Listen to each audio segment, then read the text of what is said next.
CSMT स्थानकावर railway कर्मचाऱ्यांच्या आंदोलनामुळे मध्य रेल्वेची लोकल सेवा विस्कळीत होती।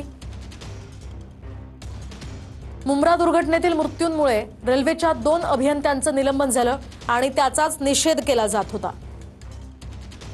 सीएसएमटी रेल्वे स्थानकावर मोटरमन्सनं संप करत निषेध नोंदवला। या दरम्यान आंदोलनामुळे मध्य रेल्वेच्या स्थानकावर मोठी गर्दी झाली। अनेक स्थानकांवर गर्दी वाढत गेली। लोकल सेवा खोळंबल्यामुळे प्रवासी रुळावरून चालत जात असतानाच 4 जणांना अंबरनाथ लोकलनं उडवलं। सँडस्ट रोड रेल्वे स्टेशन जवळ लोकलनं उडवल्यानं 3 जणांचा जागीच मृत्यू झाल्याची माहिती आता समोर येते। या संदर्भात अधिकची माहिती जाणून घेऊयात आमचे प्रतिनिधी अक्षय मंकणी यांच्याकडून। अक्षय, काय सांगाल, काय अधिकचे अपडेट्स या संदर्भात? मोहिनी, आज संध्याकाळी सीएसएमटी रेल्वे स्थानकावरती नॅशनल मजदूर रेल्वे युनियन अर्थात रेल्वे कर्मचाऱ्यांचं आंदोलन झालेलं पाहायला मिळालेलं होतं।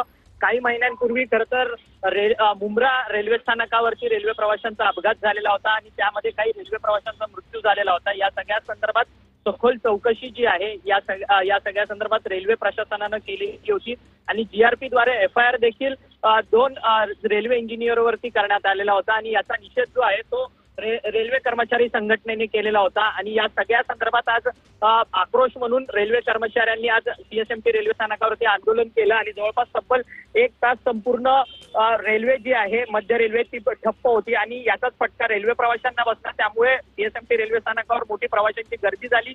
काही रेल्वे प्रवासी जे आहेत ते रेल्वे ट्रॅक वरतून चालत आपलं घराच्या दिशेने रेल्वे स्टेशनच्या दिशेने जात होते। तेवढ्यातच हा सगळा संप संपला आणि त्यानंतर रेल्वे कर्मचारी पुन्हा एकदा कामावरती आले आणि त्यानंतर लोकल ज्या सुरळीत सुरू झाल्या। परंतु त्याच दरम्यान अंधेरी लोकल जी फास्ट आहे ती त्या रेल्वेने सँडास रोड रेल्वे स्थानकावरती रेल्वे रुळावरतून चालणाऱ्या 4 रेल्वे प्रवाशांना या लोकल नक्कीच अतिशय दुर्दैवी ही घटना म्हणावी लागेल। अक्षय, धन्यवाद दिलेल्या या सविस्तर माहितीसाठी।